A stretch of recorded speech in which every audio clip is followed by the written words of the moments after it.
कहते हैं मृत्यु से ठीक पहले जब भगवान ने रावण से उसकी अंतिम इच्छा पूछी तो उसने ऐसे अधूरे कार्य बताए जिन्हें सुनकर स्वयं भगवान भी आश्चर्यचकित रह गए। रावण की पहली इच्छा थी धरती और स्वर्ग को जोड़ने वाली सीढ़ी बनाना ताकि इंसान सीधे चलकर देवताओं की नगरी तक पहुंच सके। सोचिए, अगर ये संभव हो जाता तो स्वर्ग और नर्क का रहस्य हमेशा के लिए खत्म हो जाता। दूसरी इच्छा, वह चाहता था कि कोई भी बच्चा अपने पिता से पहले न मरे। रावण के अनुसार ये दुनिया का सबसे बड़ा अन्याय है। उसकी इच्छा थी मृत्यु को एक नए नियम से बांध देना। तीसरी इच्छा, उसने सोचा था मनुष्य मृत्यु के समय खुद अपने पाप पुण्य देख सके। इसके लिए वह एक अद्भुत यंत्र बनाना चाहता था जिससे यमराज के दूतों की जरूरत ही खत्म हो जाती और इंसान खुद जान पाता कि उसे स्वर्ग मिलेगा या नर्क। चौथी इच्छा, रावण की नज़र सिर्फ मानव जीवन पर ही नहीं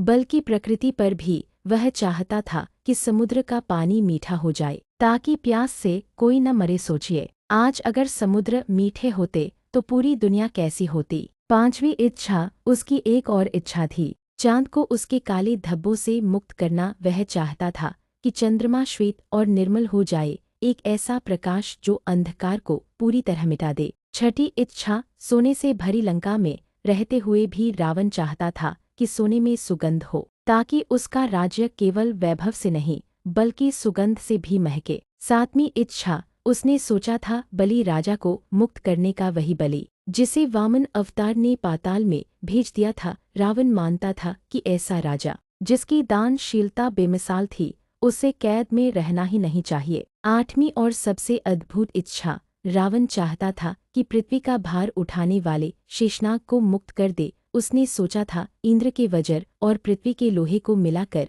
एक अखंड खंभा बनाएगा जो सृष्टि का भोग संभावेता कि शेषनाग विश्राम कर सके। अब सवाल यह है, अगर रावण सच में ये काम पूरे कर देता तो क्या हम आज की दुनिया को पहचान भी पाते हैं। अगर आपको लगता है कि रावण सिर्फ नायक या खलनायक नहीं बल्कि एक रहस्य था तो कमेंट में लिखिए जय श्री राम और इस वीडियो को अपने दोस्तों से शेयर कीजिए।